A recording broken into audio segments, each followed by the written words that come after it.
Okay, so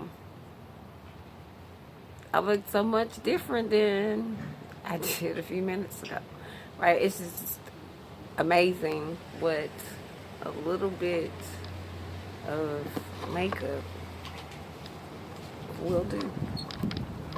And it's not that, you seek to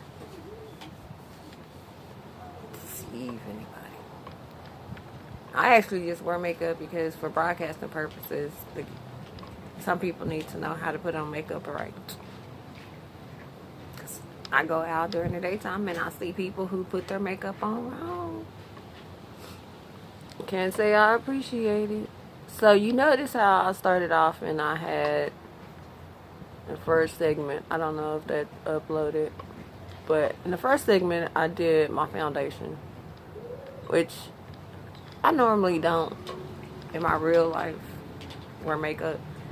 But since I've been having a public appearance type life, I have to wear makeup so I'm not looking distracting.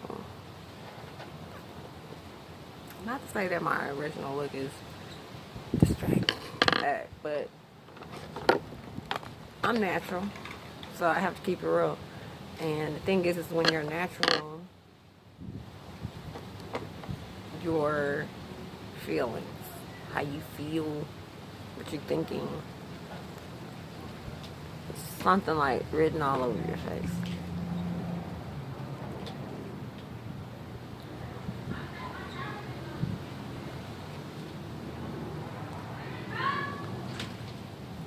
Okay, so I did go to cosmetology school for this, but I took some extra classes. At some point, I sold Mary Kay. I'm not into network marketing. I'm more of a business development manager. I like to help the small business owner. Not really interested in helping corporations take from the common consumer. That's how I feel about it. Other people feel different. Just my take on it. So, and I don't use any special makeup products. I will not fool you with that because it really doesn't matter, to be honest. Um, I don't want to make my goal when I wear makeup is, like I said, is so that it's for public speaking purposes. Just so that I'm not looking distracting because I'm already showing up with my hair natural. So that's already weird. So, just to compliment, I wear a little makeup.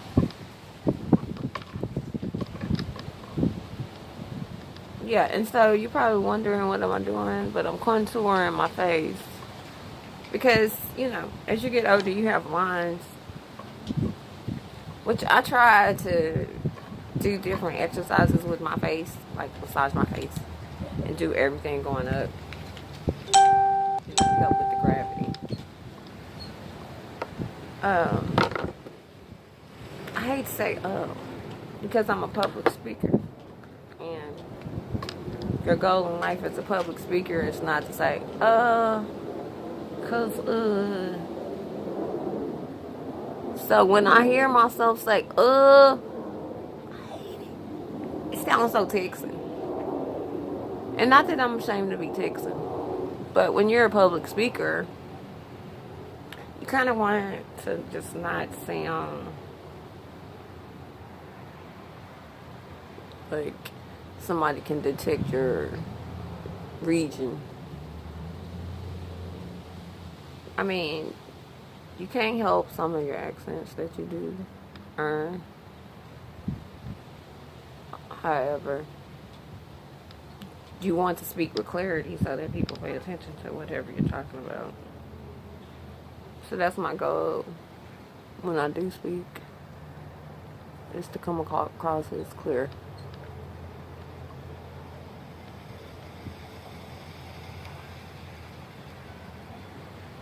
So like I said, This is stuff I picked up at the beauty supply store. You know, I love Jenny's.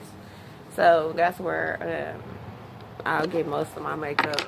I've used the best of the best, and I don't like breaking out.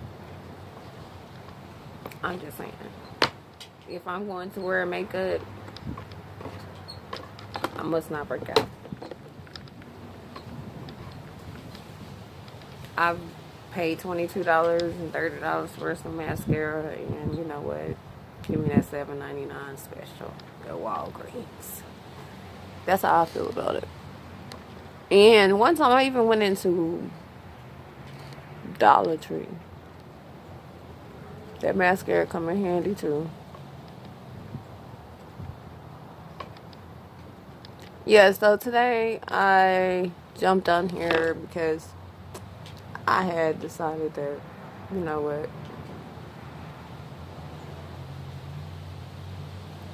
it's time to go to a new level, you know, and like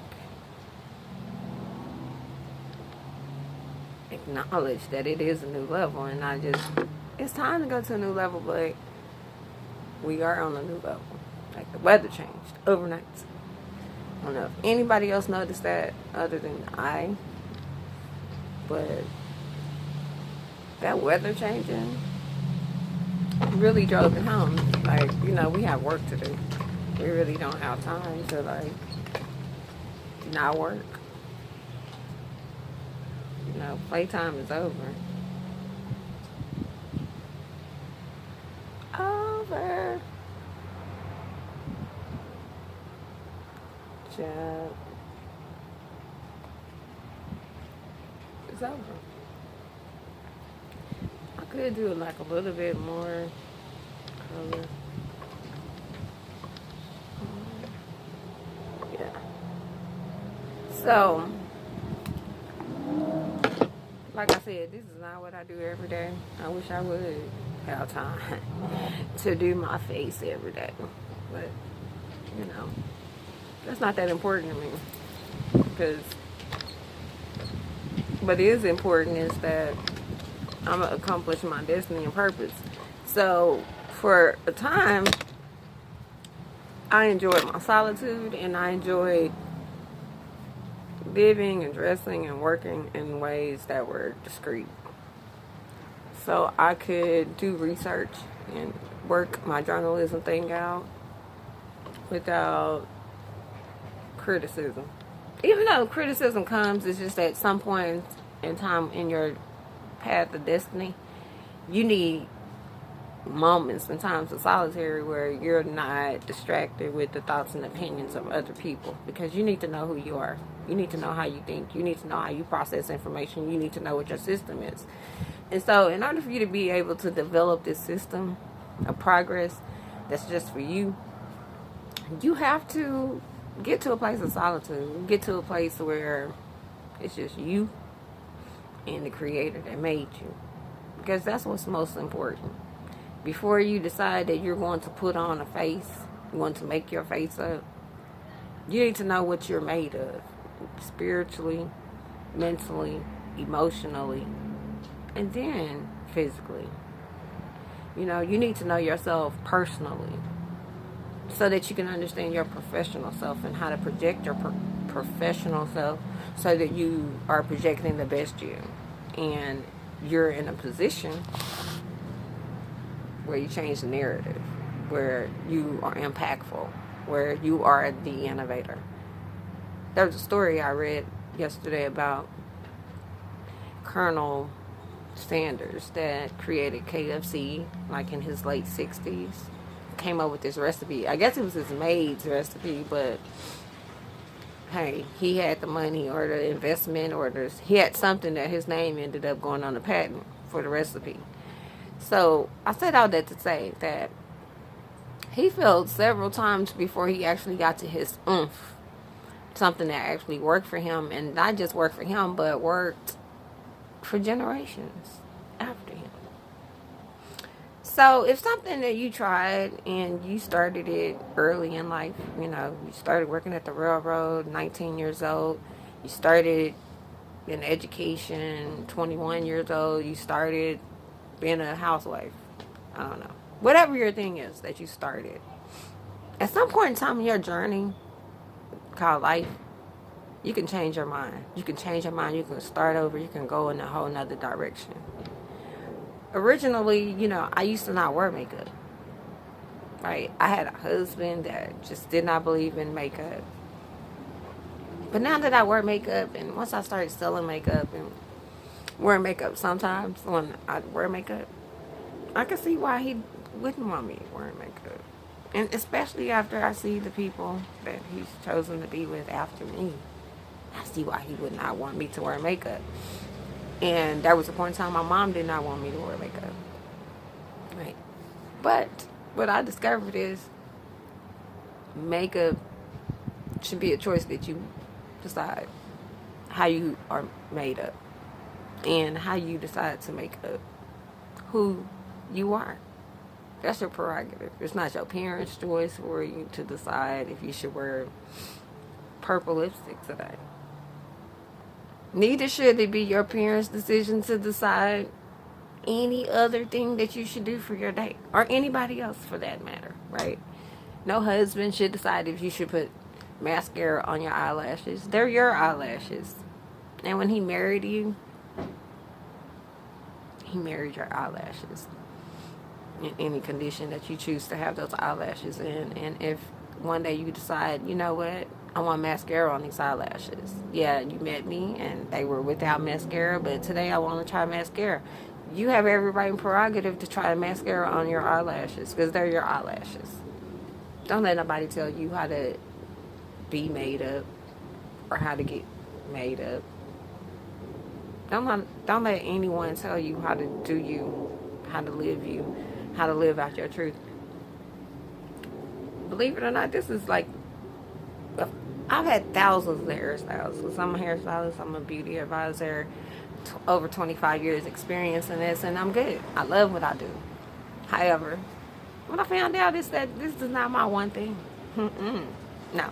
I really enjoy going to my clients' houses and speaking with them for at least an hour and 30 minutes, going over their life plan, going over their goals, talking about their health, talking about their dreams, talking about their ups, talking about their downs, talking about their joys, talking about their sorrows. I really enjoy connecting with people, and I enjoy giving people a strategic plan of action and success and a new way to think about themselves that's positive and grow worthy, right? It adds value to them because it helps them to grow. It helps everything around them grow. I love it when I go over to my clients' houses and their dogs meet me first. First, I have to love on the dogs, and then it's all the people in the house. So if I'm going there and I'm servicing the mother, I serve those children, I serve the husband as well, right? Because I'm adding value to the household by helping that mother feel good about who she is and what she does, right? Same thing with when I go to the elderly and I visit. I add value because I'm a listening ear. I want to hear this wisdom that they must have because they're older than I am. Right? There's something in every person that's beautiful because everything God made is good. That's what his word says, and that's what I believe. It's over 2,000 years old. It's way older than me and anybody else that I have ever known that's existed on this earth. So I'm going to believe something, yes, that's over 2,000 years old. And I was able, all these years later, to be impacted by that word. So I'm going to be impeccable with my word, right? Because I'm concerned with not just how my outer person is made up. I'm concerned with the inner workings of my makeup, of not just my genetics, but of my spirit, of the God and the creator that made me. Every day that I wake up and I look in the mirror and I say, I see beauty. Even before I put anything on my face, I look in the mirror and I say, I see beauty because I see what the Creator made. Not what man says that I am. Not what man says that I can do. No. What my Creator says that I am by my birthright. So I'm excited about my life. I'm excited about my day. I'm excited about my journey. And I'm excited that I get to share this journey with you. And I get to go over all these journals and all these pages that I've written on. And I get to express to you how humble I feel in this moment, in this hour, in this time that I get to share with you this great story, right, of this person that overcame against all odds, because I'm odd, overcoming discouragement daily. That's me. So come along with me as we take this journey into Star Basics, finding out what we've been missing out on, knowledge, data, news that we can no longer afford to not use, right? Because slavery was the story.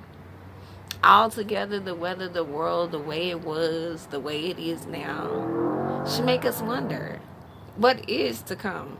What is to come? Is it the kingdom? The kingdom to come must be heavenly. Heaven come unto me, breathing like the wind. Befriend the invisible whispers, listeners. Disperse the knowledge. In order for knowledge to be fed, one must be hungry, led to know the ledge. Acknowledge knowledge, and wisdom will find the willing mind, for the mind is a terrible thing to waste. A terrible thing to waste. Don't be hasty with understanding, for understanding is mutually agreeing upon the same thing. Truth brings prosperity. Prosperity is love, peace, and happiness.